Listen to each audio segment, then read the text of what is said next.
Yamunatiravanachari Jaya Kunja Vihari Jaya Kunja Vihari Yamunatiravanachari Jaya Kunja Vihari Jaya Kunja Vihari Jaya Radha Madhava Jaya Kunja Vihari Jaya Radha Madhava Jaya Kunja Vihari Jaya Gopi Janavalabha Jaya Girivaradari Jaya Girivaradari Gopi Janavalabha Jaya Girivaradari Jaya Girivaradari Jaya Yashodanandana Jaya Braja Janaranjana Jaya Yashodanandana Jaya Braja Janaranjana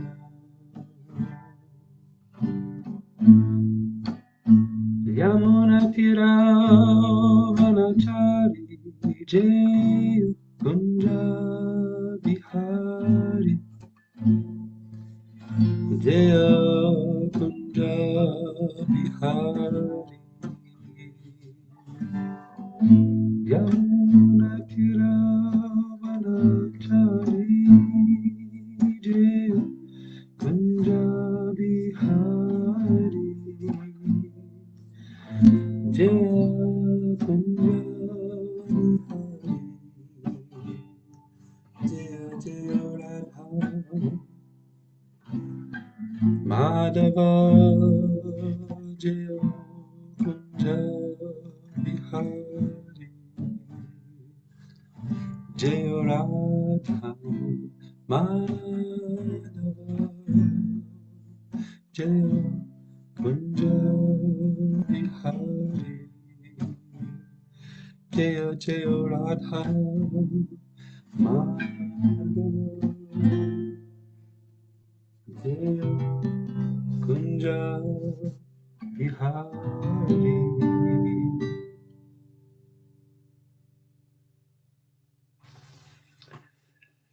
Shri Shri Radha Madhava Ki Jai Shri Shri Radha Damodar Ki Jai Jai Om Vishnu Pada Paramahamsa Vijakacharya Astottara Sati Shri Srimad Divine Grace Shri A.C. Bhaktivedanta Swami Prabhupada Ki Jai Jai Om Vishnu Pada Paramahamsa Vijakacharya Astottara Sati Shri Srimad Divine Grace Shri Bhakti Siddhanta Saraswati Thakur Goswami Maharaj Prabhupada Ki Jai Grantaraj Srimad Bhagavatam Ki Jai Nitai Gaur Premanandi Hari Hari Bol Namo Vishnu Padaya Krishna Prastaya Bhutale Shrimate Dhamita Samni Tamane Charipur Vadakshamcha Bhakta Char Vivinata Parartatapi Karunam Yasya Savechte Namaha Namo Vishnu Padaya Krishna Prastaya Bhutale Shrimate Bhaktivedanta Swami Namane Namaste Saraswati Devi Gauravani Pracharine Nirvishesha Shunyavadi Pastyatare Shatarine.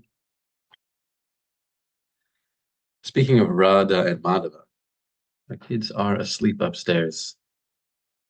And with no other adults in the house, if I hear Madhava wake up and cry, then there might be a little delay in Bhagavatam class.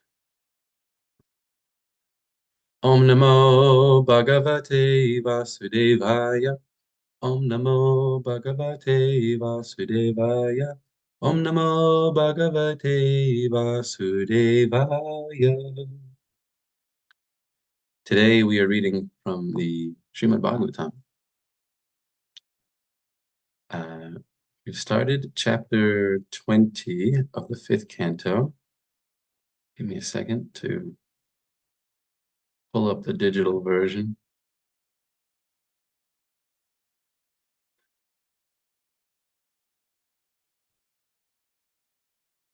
And we're at text number 5.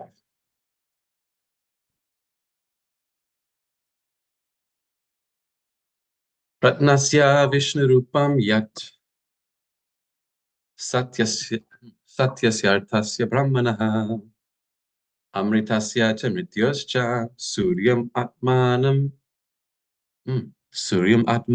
Imahiti Pratnasya Vishnurupam Yat Satyasyartasya Brahmanaha Amritasya cha Mrityoscha Suryam Atmanam Imahiti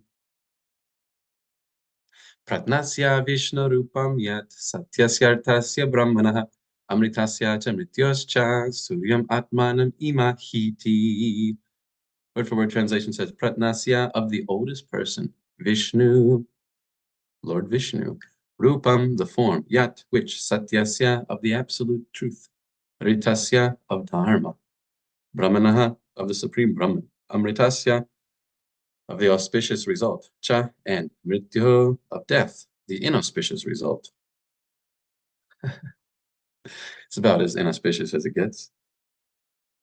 Cha, and Suryam, the demigod Surya, Atmanam, the supersoul or origin of all souls. Imahi, we approach for shelter. Iti, thus.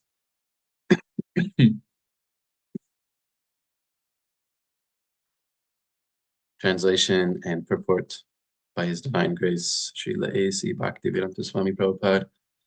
The Prabhupada ki jai. This is the mantra by which the inhabitants of Platyakshadvipa worship the Supreme Lord. In the previous verse we heard about. Plakshadvipa. Plakshadvipa. Plaksha, isn't Plaksha a boat? I'd have to look that up. Anyway, in the previous few verses, we heard about some of the arrangement of the shape and size and location of things within this universe, and there was description of Plakshadvipa. But of course, we're not just interested in geography. We want to know about devotion. And so the residents of Plakshadvipa, they worship the Supreme Lord with this mantra. Let us take shelter of the sun god, who is a reflection of Lord Vishnu, the all-expanding Supreme Personality of Godhead, the oldest of all persons. Vishnu is the only worshipable Lord. He is the Vedas, he is religion, and he is the origin of all auspicious and inauspicious results. Purport. Lord Vishnu is even the Supreme Lord of Death, as confirmed in Bhagavad Gita, Mrityu Sarvaharas Chaham, where he says, I am the death for all beings. Prabhupada would often say that even the atheist, they see God in the form of death. Becomes very clear. There's some other power in control here, and I can do nothing about it. So Lord Vishnu is even the Supreme Lord of Death. There are two kinds of activity, auspicious and inauspicious, and both are controlled by Lord Vishnu. Inauspicious activities are said to be behind Lord Vishnu, whereas auspicious activities stand before him. That description is there, I believe, in the 2nd canto of Srimad Bhagavatam, about the creation of the universe and Brahma assisting in its manifestation. And it describes that Lord Vishnu appears with auspicious things before him and inauspicious things behind him. The auspicious and inauspicious exist throughout the entire world, and Lord Vishnu is the controller of them both. In regard to this verse, Srila Madhvacharya says, Surya Samagni Varisham Hidatrishu Yatakramam Lakshari Dvipa Samstasu Stitam Harim Upasate. There are many lands, fields, mountains, and oceans throughout the creation, and everywhere the Supreme Personality of Godhead is worshipped by his different names. Some very typically liberal and inclusive statements from Srila Madhvacharya. He was quite the progressive Vaishnava in his time. And here he's saying that like Plaksha Dvipa, Plaksha Adi Dvipa, Adi, of course, in Sanskrit means etc. So there are many lands like Plaksha Dvipa where the Lord is worshipped in many different forms and names. He gives examples in the form of Surya, the sun, Soma, the moon, Agni, the fire, Varisha, and many others. Many different forms of the Isha, the supreme, known by different names, yata kramam, different words and nomenclature for referring to that Lord, who is everywhere. Stitam harim upasate, they're all the supreme Lord. So it would be nice if we were similarly broad-minded and inclusive like Srila Madhvacharya, who recognizes that in all ways, everyone is worshiping the Lord, right? Yatamam prapadyante tam stataiva bhajamya. We need to be broad-minded and intelligent like Srila Madhvacharya to see that and appreciate. So he says there are many lands, fields, mountains, and oceans throughout the creation, and everywhere the Supreme Personality of Godhead is worshipped by his different names. Srila Viraragavacharya explains this verse of Srimad Bhagavatam as follows. The original cause of the cosmic manifestation must be the oldest person and must therefore be beyond material transformations.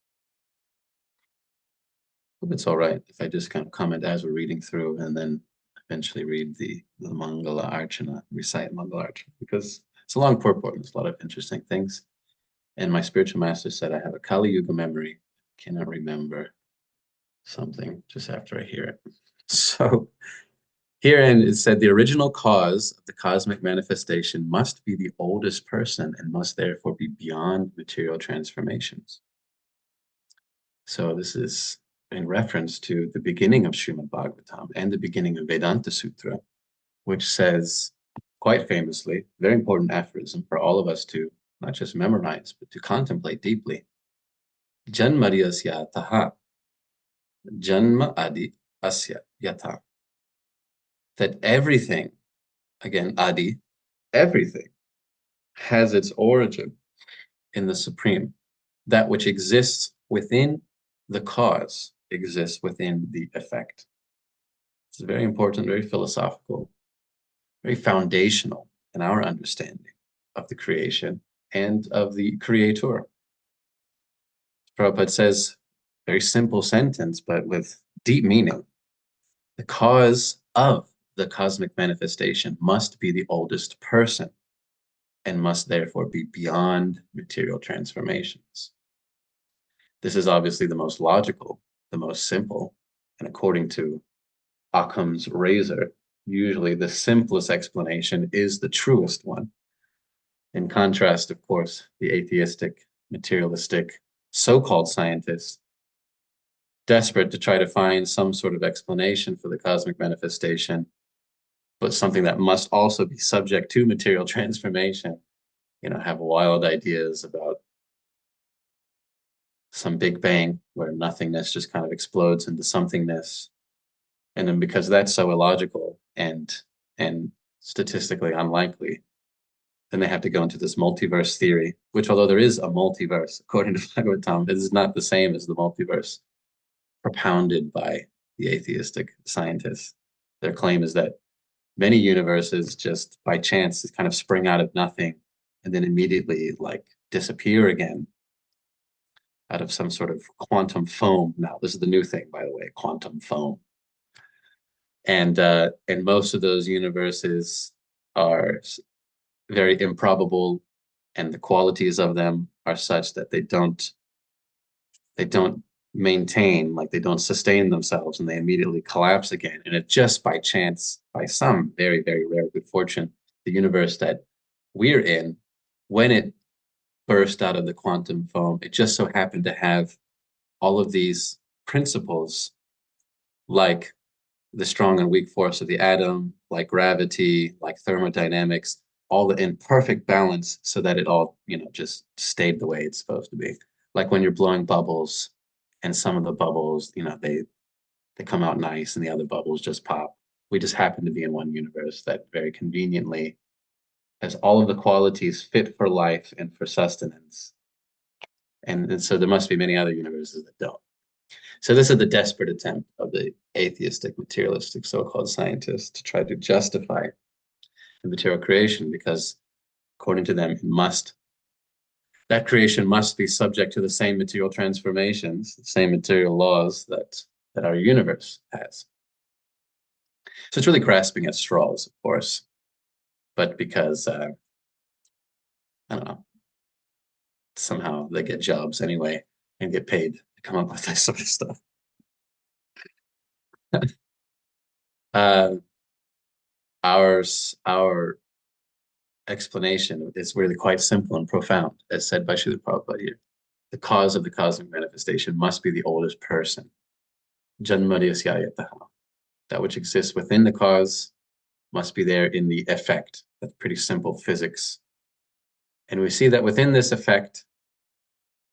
within this cause, the manifestation as we know it, there are many things, there are many varieties of things, many very convenient things. This is called the anthropic principle in science, by the way. Those laws of nature which seem especially fit for human life. Anthro means human. Anthropic principles that it certainly seems like everything is very conveniently arranged for life and human life especially. So we recognize that there are many things within this manifestation, many things within this world, and the most important of them, the most significant, the most interesting, the most attractive is ultimately personality. And that also exists within the effect, within the cause. I'm getting myself confused. Those things must exist also within the cause of all causes. Therefore, it's the supreme person who is the cause of the cosmic manifestation. That's what's meant by that simple aphorism, Janmadhyasya, which is the very first verse of Srimad Bhagavatam, which is the very first verse of Vedanta Sutra, that which exists within the effect must be there in the cause. And because personality, identity, the exchange of relationship is the most valuable, most important, most attractive thing within this cosmic manifestation, therefore it exists in perfection within the cause of all causes, the supreme personality of God. So this is a very logical philosophy. Prabhupada makes a simple statement like this, very simple sentence in reference to a Vedic sutra. We should know that there's a lot there. There's a lot for us to contemplate.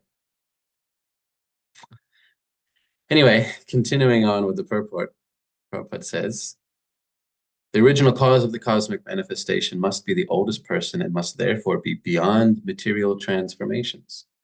He is the enjoyer of all auspicious activities and is the cause of conditional life and also liberation.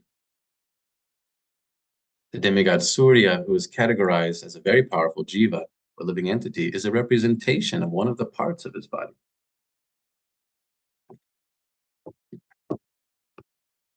We are naturally subordinate to powerful living entities, and therefore we can worship the various demigods as living beings who are powerful representatives of the Supreme Personality of Godhead. So this is another very important perspective. We would do well to recognize that we are naturally subordinate to powerful living entities. We may not like it very much, but we are subordinate to many living entities, some who are similarly human, like us. And that's very frustrating to be subordinate to other humans. But herein, at least we can appreciate that there are other living entities throughout the universe who are very powerful, like the sun god, moon god, Agni Deva, Vayu, all of these entities that provide the necessities of life. And we are naturally subordinate to them. And therefore, we can worship the various demigods as living beings who are powerful representatives of the Supreme Personality of Godhead, even though they may well be jiva. Sun god is a jiva, this is what Prabhupada is saying here. It's a position filled by a jiva, just like there's a position in government filled by a representative or dictator, whoever, but the position is filled by a person. Both the office should be respected and the person who holds the office, because it's significant to be able to do that.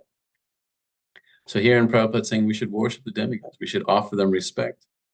Of course, recognize that it's one of the offenses for us to equate the demigods with the Supreme Personality of God, which is not usually our problem, those of us who are Westerners. It's not usually an issue of ours, but for many others, those who are born into this culture, Sanatana Dharma, they can be a little confused sometimes. I was at an initiation ceremony with His Holiness Prahladananda Swami. I don't know if many of you know Prahladananda Swami Maharaj. He doesn't come to Gita Nagari, unfortunately, but he does an Australia circuit while I was in Australia, and he's famous for his sarcastic wit. And so one time he was doing this initiation ceremony, he's going through the 10 offenses to the holy name. One of them, of course, being to consider the names of demigods, like Lord Shiva or Lord Brahma, to be equal to or independent of the name of Lord Vishnu. And in his very typical sarcastic humor, he said, anyway, this is not a problem for us. We don't even have faith in the demigods anyway. And then he paused for a moment and he said, we hardly even have faith in Krishna. And everyone's just like, Gurudev, why? Why do you put us in our place like this?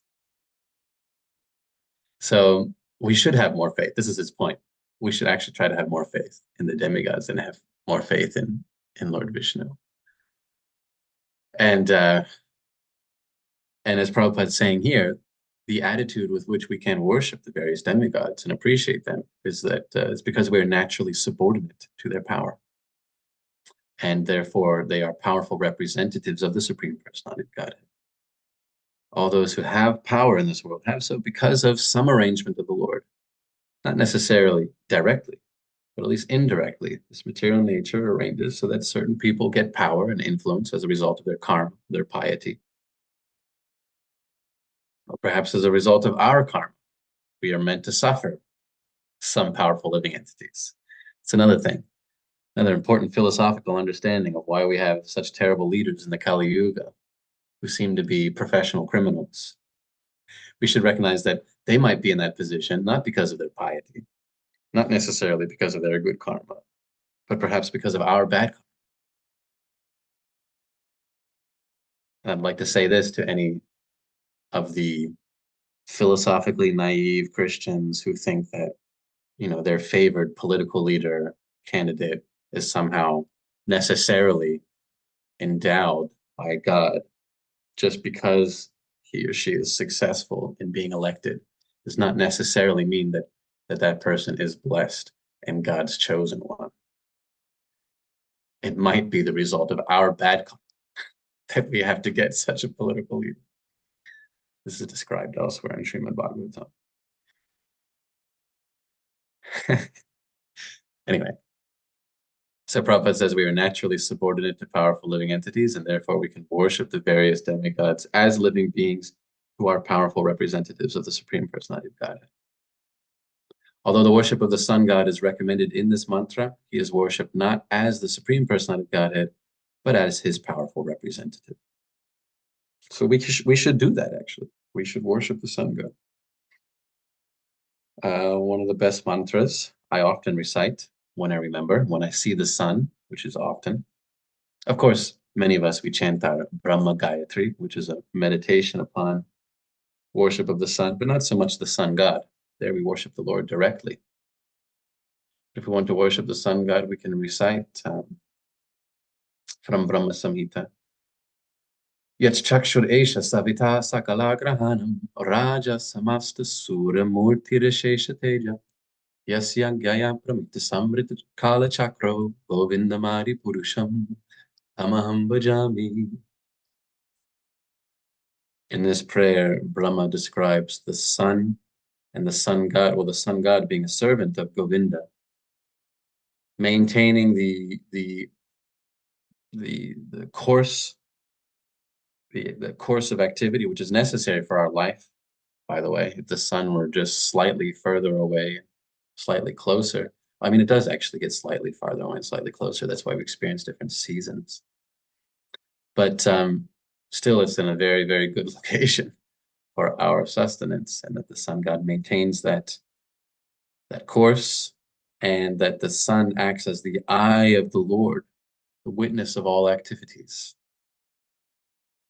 This is how we can meditate upon the sun and the Supreme Personality of Godhead at the same time. Lovely verse there. Many wonderful prayers in the Brahma Samhita, fit for learning.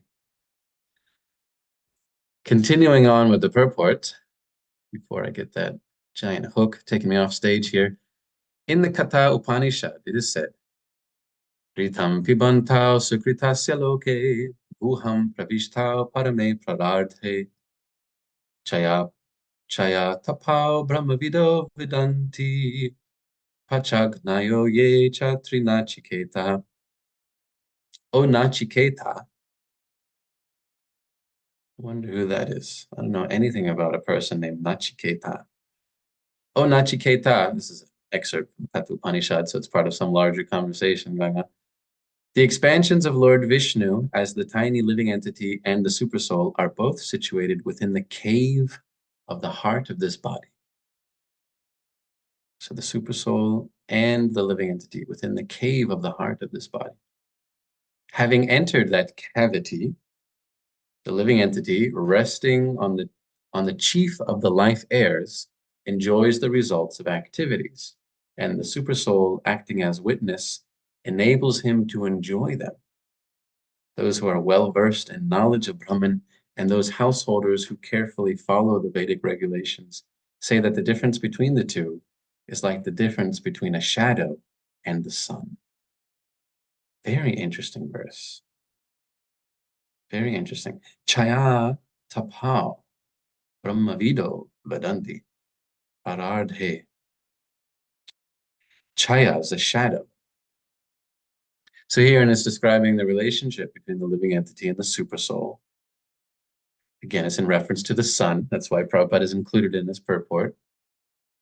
But as we know from Bhagavad Gita, the supersoul resides in the heart and is the overseer, the witness, the permitter, and the enjoyer.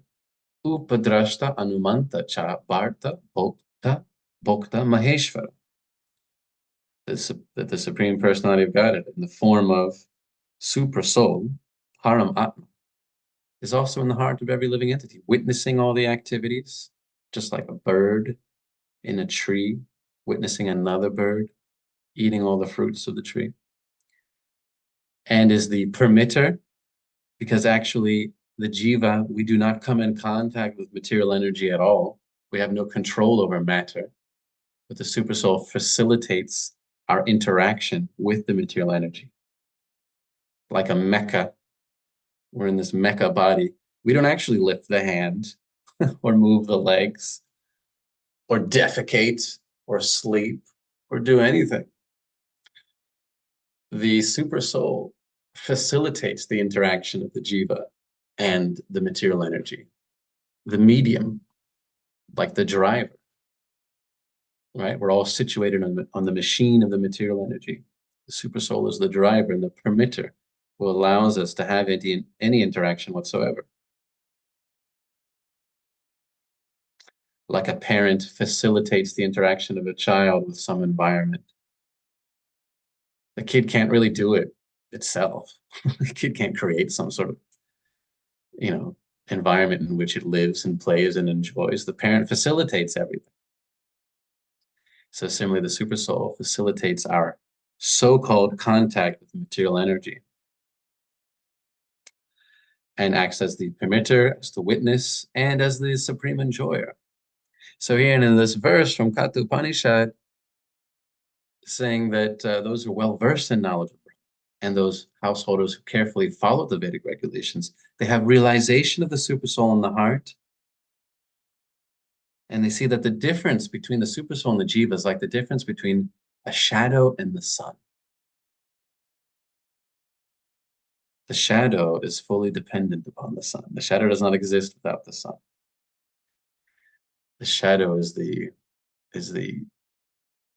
perverted energy. I shouldn't say perverted. It's a secondary result of the energy of the sun. And this is how those in realization recognize the supersoul within the heart. That myself as a jiva is a secondary manifestation of the original energy of the Supreme Lord, just like a shadow is secondary manifestation of the energy of the sun. The sun is inconceivably huge.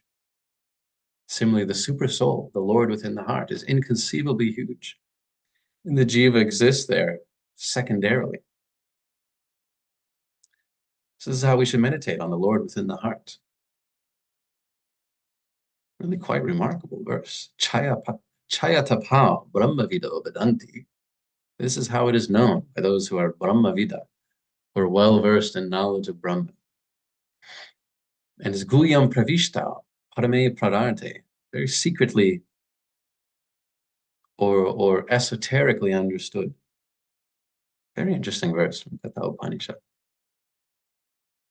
So this is another way to meditate upon the sun, that the supersoul and us as the jiva reside within the cavity of the heart, just like the shadow relates to the sun. We relate to the Supreme Personality of Godhead as supersoul. Very, very interesting. You can contemplate these sort of things for years and for lifetimes. Anyway, continuing on in the purport, Prabhupada quotes another verse. He says, in the Shvetashvatara Upanishad, it is said, Savishvakrit Vishvadita Mayoni. Let me try again. Sa Vishvakrit Vishvavidat Mayoni Gyaka Lakaro Guni Sarva Vidya Pradana Kshetragya Patir Gunesha Samsara Moksha Stiti Bandha Hetu. The Supreme Lord, the creator of this cosmic manifestation, knows every nook and corner of his creation. He is so therefore you better clean out the old closet because he knows everything in every nook and corner. All the junk in our house. Although he is the cause of creation, there is no cause for his appearance. He is fully aware of everything. He is the supersoul, the master of all transcendental qualities, and he is the master of this cosmic manifestation in regard to bondage to the conditional state of material existence and liberation from that bondage. It's interesting that Prabhupada would include this verse from Shvetashvatara Upanishad. It has no reference to the sun, but it is in keeping with his theme of describing the cause of the cosmic manifestation. And it reminds me of an interesting statement by Bhakta Aristotle, who may have actually been influenced by the Vedic knowledge. At that time, he was Greek, of course, but at that time there was already some exchange of goods and exchange of ideas with the mystical Eastern world. So he may have been influenced by some Vedic philosophy. Anyway, Aristotle points out 4 causes, which is interesting for us to understand about the creation of this universe, and is a good explanation of this Shvetashvatara Upanishad verse. Aristotle, he gives an analogy of some architectural design for us to think about 4 causes of creation of anything, particularly, of course, this whole universe. He says that in order to build a house, there must be building materials like bricks and cement. This is the material cause, right? We know this to be the material energies, the 5 gross Mahabhuta energies, earth, water, fire, air, space. He said, putting them in the right place requires the energy of builders and their machinery.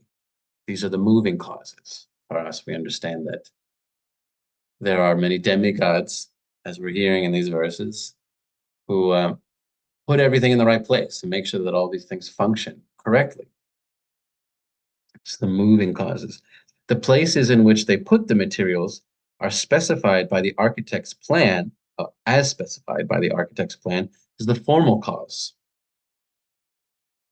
So for us, we understand Lord Brahma to be the architect of this universe. Of course, he's inspired by the Supreme Personality of Godhead, but knowing where everything is supposed to go, that is one cause, the architect. And all this activity is happening because the person paying for the house wants to live in it. This is the purpose or final cause. Of course, in this analogy, we could say that the architect is also the Lord himself via Brahma, and that really the purpose or final cause is the living entity because we desire to enjoy separate from the Lord, right? A house exists because someone wants to reside in it, even if that person doesn't have much to do with building it. I mean, I didn't build this house. I hardly know how to fix an electrical outlet. It is because the living entity desires to exist separate from the Lord that therefore the cosmic manifestation is arranged. And all of these things are a cause of it. So Aristotle goes on to say that all four causes are necessary. The house would not exist without the materials of which it is made, or the energy of the builders, or a plan with a motivation for building it. He goes on to say, he has very interesting philosophies, Aristotle, which is very much like our Vedic philosophy. He says, in living organisms, immaterial souls provide both plans and purposes.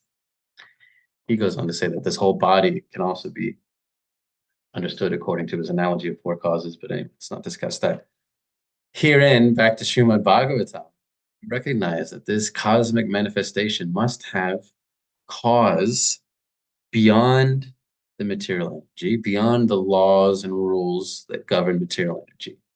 Just like a building has a cause beyond the rules that define architecture and construction.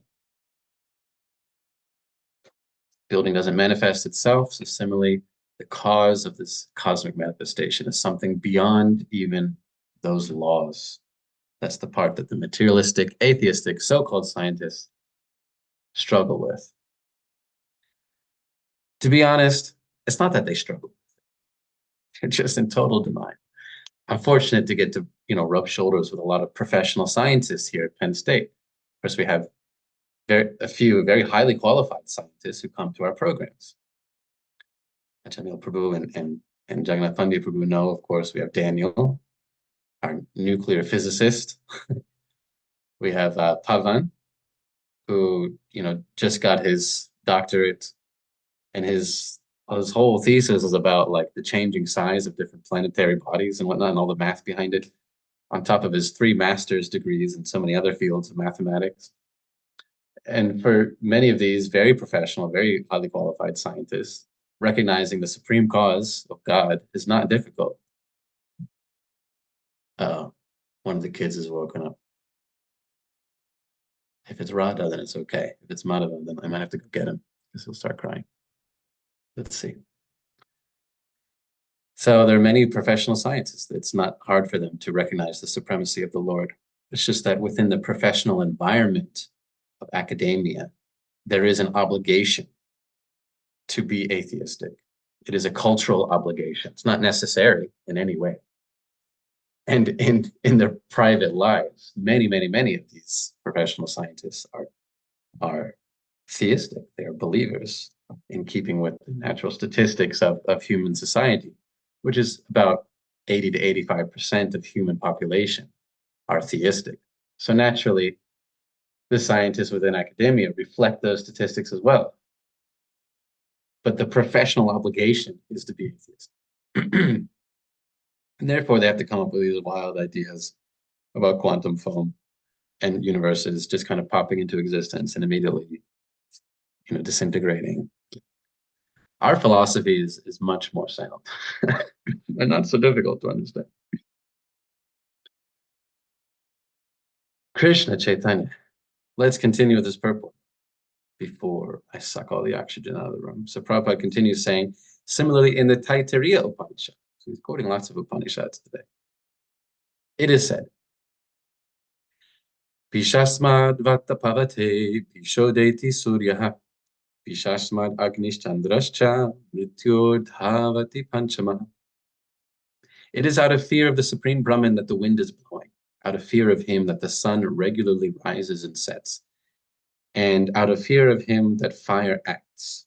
It is only due to fear of him that death and Indra, the king of heaven, perform their respective duties.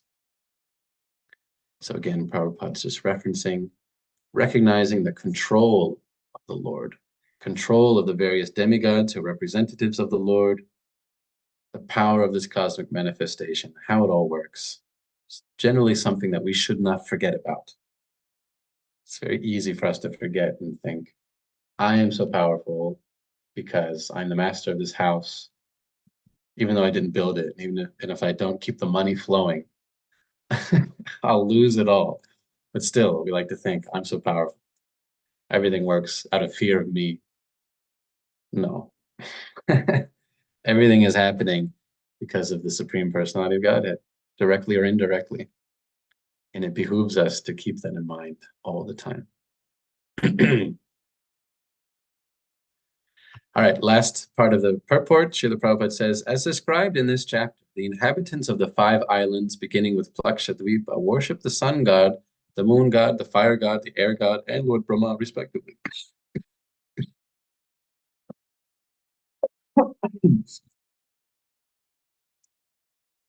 Although they engage in the worship of these 5 demigods, however, they actually worship Lord Vishnu, supersoul of all living entities, as indicated in this verse by the words Pratnasya Vishnu Rupa. Vishnu is Brahma, Amrita, Mrityu, the supreme Brahman and the origin of everything, auspicious and inauspicious. He is situated in the heart of everyone, including all the demigods. As stated in Bhagavad Gita, Kamais tais tayarita jnana prapadyante nyadevata.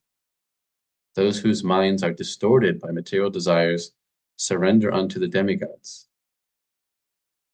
People who are almost blind because of lusty desires are recommended to worship the demigods to have their material desires fulfilled.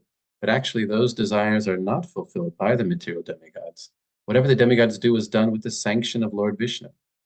People who are too lusty worship various demigods instead of worshiping Lord Vishnu, the supersoul of all living entities. But ultimately, it is Lord Vishnu they worship because he is the supersoul of all demigods. Srila Prabhupada ki jai.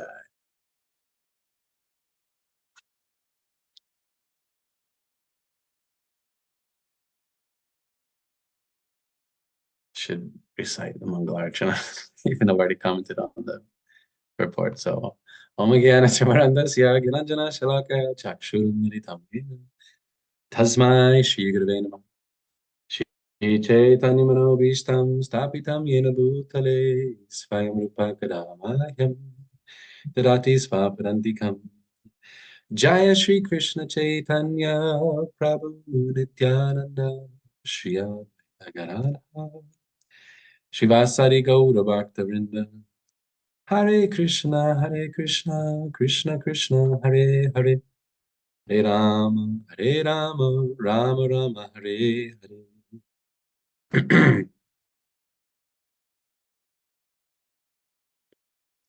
Very interesting purport. Prabhupada covers so many things. But in this last part, he's saying that basically, yes, these residents of Plakshadvipa, they worship the different forms of the Lord in different demigods.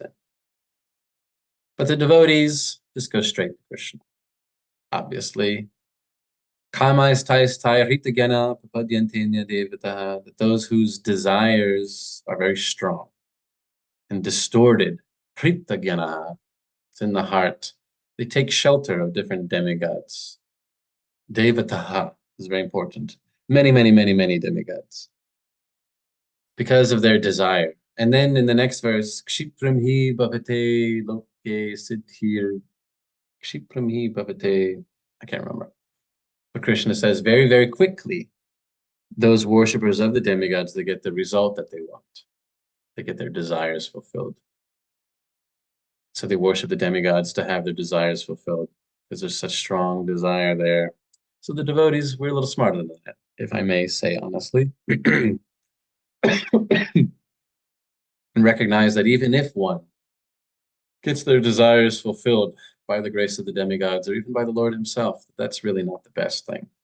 It's just like asking for more poison. It's asking for more material bondage and entanglement. The devotees want to be free from that. And so we pray to the Lord to have no more desires. That's the prayer of the devotees. Let me be free from material desire. Let me only desire to serve you. Anya abhilashita shunyam. That's what that means, by the way. Anya abhilashita shunyam. No more desires that are separate from the desire of the Lord. Jnana karma dhyana anukulyena krishna nishilanam bhakti rupama. This is pure devotion. No desire except the desire to please the Lord, whatever Krishna wants. Anya, other, anya abhilashita, shunya. Any other desire, shunya. Make it nothing. That's what we're going for. And Prahlad Maharaj, what does he say? He said, Paramstvam Bharatashava. Oh, what is that verse? Yadi dasyasi me kamam svaramstvam Bharatashava. Kamanam hridya samroham bhavatas tu varam. He says to Lord Nrsingadev that if you are the best of the givers of benediction, you are the best of the givers of desirable benedictions, O Lord Nrsingadev. And if you would all want to bestow some desirable benediction upon me, then I pray that from within the core of my heart, there'll be no more material desires. Love it. So, although we're reading about the resonance of Lakshadweepa and so many other planets within this universe and how they worship the Lord and how some of them worship the demigods as representatives of the Lord, Prabhupada, of course, emphasizes here that as devotees, we just go straight to Supreme Personality of Godhead, Krishna, Lord Vishnu, and don't consider what benefits we may get materially from worshiping different demigods. All we want is to please Radha and Krishna as they're singing and dancing and enjoying their pastimes with the cowherd boys and girls in Goloka Vrindavan. That's all we're interested in. Providing facility for their enjoyment, enjoying constant festivals of loving exchanges down by the bank of the Jamuna River.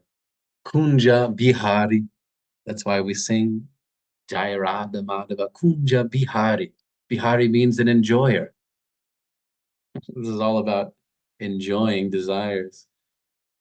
Kunja Bihari, they're just enjoying down in the forest groves by the bank of the Jamuna River. We're only concerned about bringing some sweets, something to eat, bringing some refreshing drinks and flower fragrances, and providing sweet music, making atmospheric arrangements for Radha and Krishna to enjoy the loving pastimes. This is so much better than thinking about how am I going to get more stuff. So much better. So let us, instead of worshiping the demigods, we should offer respect to the demigods, as Prabhupada says here. Instead of worshiping them to get some material desires fulfilled, let us instead hear and chant Krishna's pastimes, and develop desire simply to serve Krishna. One who simply hears Krishna's pastimes will naturally become attracted to serving.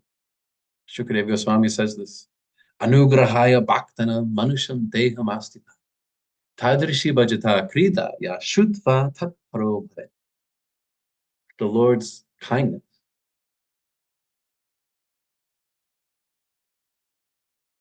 Uh-oh. Should probably go tend to one of my kids here.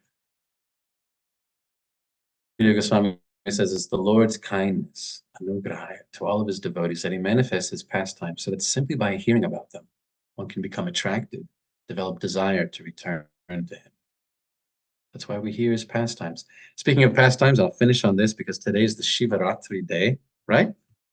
Is it Shivaratri? Let me check the old Vaishnava calendar here. Da, da, da, da, da. Yeah, Saturday, March 9th. Today's Shivaratri, which Prabhupada says the devotees don't really celebrate Shivaratri so much. Although we do read in Bhagavatam, in Krishna book, that sometimes Nanda Maharaj and the men, they don't regularly worship. Actually, they don't regularly worship anyone in Vrindavan. There's no temples in Vrindavan. But sometimes, they'll do some worship of this demigod or this, even though really their heart is just all about Krishna. but just as part of their cultural expression, sometimes Nanda Maharaj will go to the bank of the Saraswati and worship Lord Shiva. Sometimes he worships Lord Nrsingadev at home, and of course we know famously they would worship Lord Indra until Krishna said, "Don't worry about it." So in Vrindavan, there isn't like temples and worship going on. By the way, they're just thinking about Krishna all the time. They're just thinking about Krishna. They're just doing things for Krishna. In Goloka Vrindavan, in the spiritual world, as far as I understand, and I've heard this controversial statement from one of our most controversial gurus, as you know, but in Goloka Vrindavan, in the spiritual world, there's no temples. They're just always hearing and chanting about Krishna. They're not doing rituals. Except, as Prabhupada says about the Shivaratri and about Nanda Maharaj, he said once upon a time, Nanda Maharaj just kind of desired to do the Shivaratri function. But he said it is not a regular thing. It's not something that they do. So similarly, as Vaishnavas, we don't have to do, except to offer our respect. However, on the Shivaratri day, we can remember the pastime of Krishna going to Mathura and killing Kamsa. That happens on the Shivaratri day, thereby ending the Vrindavan Leela, beginning Mathura and the Dvarka Leela, which of course is quite a big shift in the bhava, the mood, the ecstatic love. So it's quite a shift in how that is performed. In Krishna and Vrindavan, he's a child. He's Navayovana, of course, the ever useful Vaisheshika teenager. And he's just enjoying, wonderful, loving pastimes. Because he's in Vrindavan, because he's a youth, he's not subject to the rules which govern normal human society. That's why Krishna's gallivanting with the gopis, the unmarried gopi girls, and the married gopi girls. That's why Krishna's stealing of butter and all of his mischief. It's not adharmic because he's a child. Even if we're considering, the Lord as the origin of everyone and as the example who sets the example for everyone, we can't really judge Krishna's, stealing butter and flirting with girls in Vrindavan because there he's a youth. And youth aren't held accountable to the same rules as an adult, of course. But after killing of Kamsa on the Shivaratri day, which is today, the bhava, the mood of Krishna's pastime shifts. He starts to fulfill his role or really enjoy his roles. Not that he has an obligation to, but he enjoys his pastimes of being the prince and the politician and the leader of humanity. And of course, setting the standards and the examples of correct behavior and dharma. And Vrindavan he's not bound by morality. This is a very interesting statement made by Bhaktisiddhanta Saraswati Thakur. He's not bound by the morality which we are used to as humans, and which he demonstrates later in his later pastimes outside of Vrindavan. But in Vrindavan, love of God, love of Krishna, the ecstatic Krishna prema reigns supreme. If Krishna were obligated by morality, then that morality would be supreme. But he's not. In Vrindavan, Krishna dances with the gopis, even though some of them are married, flirts with them. He steals butter, he engages in all sorts of mischief because the Krishna prema is the highest. Outside of Vrindavan, there Krishna acts according to all sorts of moral codes, religious obligations, political obligations, setting the standard for human behavior.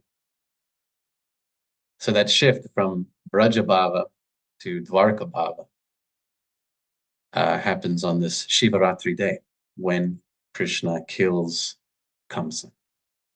So that's something for us to meditate upon. All right, I've rambled enough. Thanks for listening, those of you who were able to tune in. Thanks for joining us this morning. I think that, as usual, at Gita Nagari, the internet is having its problems. There must be some demigod of the internet which we have failed to worship. We've failed to give our respect to, because Gita Nagari internet is always touchy. So those of you who have tuned in, thanks for listening. If there are no comments or questions, or if you would like to comment, speak now or forever hold your Hare peace. Krishna, Jai. Thank you for Hare a Krishna, wonderful class this morning. Um, my, you brought up a point that I guess I never thought of or heard before, but that there are no temples in Vrindavan, and that actually Krishna. makes sense, because all of the focus is on Krishna in Vrindavan. So, why would there be need of that? Is the purpose of the temple to focus on Krishna? So I don't know. Thanks for bringing that point up, and I thought it was very interesting that I I had not thought about that point before. So thank you. Don't quote me on it. Don't quote me. This is a statement by our most favorite controversial person, Sri Nanda Goswami, who of course was the translator and commented the later portion of Srimad Bhagavatam. And he says there's no reference in Bhagavatam or any of our Vaishnava Shastra that says that in Goloka Vrindavan or even Gokul Vrindavan, manifest in this world, of the residents of Vrindavan going to temples. They do the Indra Puja just outside. They're just like, well, let's worship Indra. It's just outside in some field, you know? And Wow. there is some statement that sometimes uh, Nanda Maharaj will worship Lord Nrsingadev in his home. There's still no temple. And they do other ceremonies and things, but it's all just outside. It's just like, we're all here, just do it. So his claim, Srinanda Goswami's claim, is that there's no temples in Vrindavan. And Right. there are no renunciates in Vrindavan either. There's nobody wearing saffron. There's Wow. Durvasa Muni, but Durvasa Muni's on the other side of the Jamuna. It's technically not within Vrindavan. There's no renunciates and there's no temples in the local Vrindavan. Interesting point, Jai. Thank you. Hare Krishna.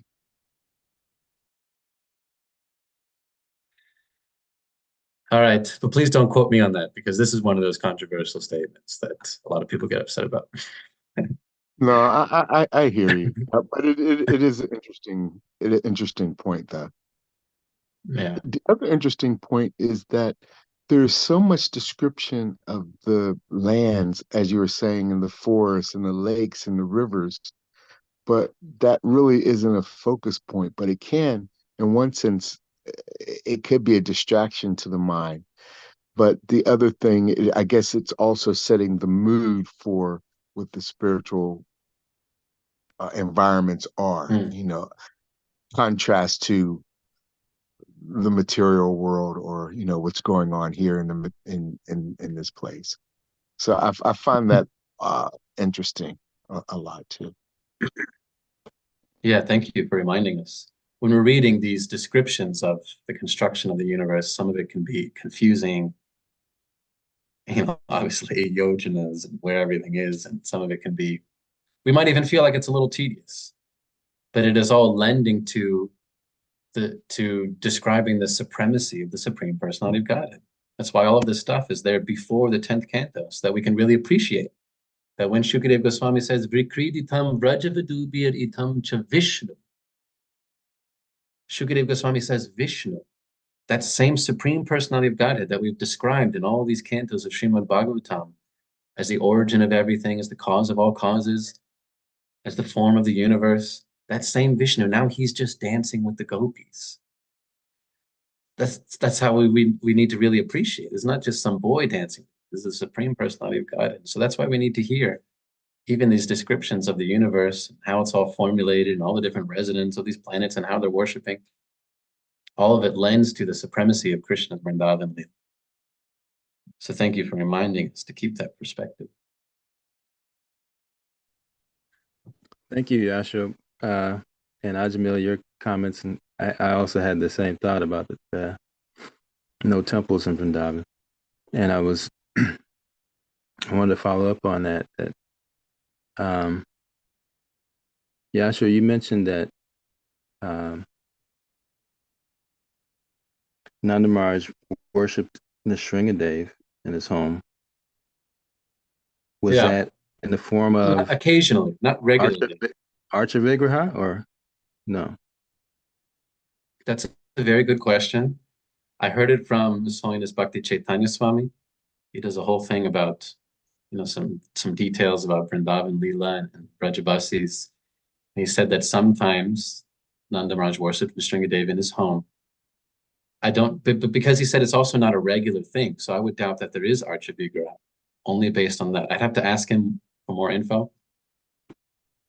But because it's also not regular, I would assume that there isn't an Archa Vigraha. Of course, if you have a form of the Lord, you need to worship regularly. So my Right. understanding, and I could be wrong on the details, is that no, there are no deities in Vrindavan. There are no temples. There isn't a lot of regular worship at all. They're just an ecstatic love of Krishna. Although sometimes they, offer some respect to the demigods, like in the Indra Puja, as a cultural norm. But really, they're just thinking about Krishna. And that makes, because, the gopis, they famously worship Katyayani Mahamaye Mahayogi Nyarishvari. When they want to have Krishna as their husband, they make a form of Katyayani just out of river mud on the bank of the Jamuna. They make a deity of Katyayani as a form of Durga Devi. They offer prayers for 30 days. They do this worship of Katyayani to get Krishna as their husband. But they just make a form of Katyayani out of mud on the bank of the river Jamuna.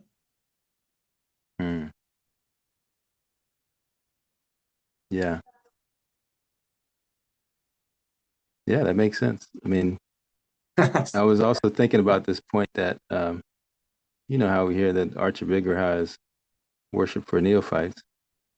And like Ajahn was saying that, the temples here are for that purpose, to help us to remember Krishna and serve him and develop Krishna consciousness, and in the spiritual world, I mean, in Goloka Vrindavan, that's all the consciousness is. It's all about Krishna and pleasing Krishna and loving Krishna, serving Krishna, doting on Krishna, playing with Krishna. It's just complete Krishna consciousness. I like that word. It helps me to really understand that phrase more, Krishna consciousness, that there's nothing else in the consciousness in the spiritual world but Krishna. Yeah. And so why would there be a need for Archa Vigraha? Right. Right. Why would they need to You've worship already in some attained the temple? ultimate. Krishna's right there. The ultimate is already attained. Right. Right. And even more manifest in separation. So why would you need the Archa Vigraha? Yeah, it seems to make sense. The Vigraha, the form of the Lord, is right there with all the residents of Goloka Vrindavan. You don't need to make an offering on a plate. You just go to Krishna. Say, hey, Krishna, we made these sweets for you. Yeah. Right? When Mother Yashoda makes an offering to Krishna, she carries a stick. She says, you better eat. You've been stealing butter. We can't take a stick onto the altar when we're serving Radha Damodar. Eat your Rajbhoga. So yes, we should recognize that the Brajabasis, that just what they're doing is amazing. It really is amazing. Hare Krishna. Thanks for sharing your thoughts and comments on that. We're over time, so we should finish. But let's remember on the Shivaratri day, Krishna is performing the pastime of killing Kamsa, and how that shifts the whole bhava. It's really amazing to consider. Thanks for tuning in, dear devotees. Grantaraj Srimad Bhagavatam ki jai, Srila Prabhupada ki jai, Nitai Gaur Premanandi, Hari Bol. Hari Bol. Hari Bol.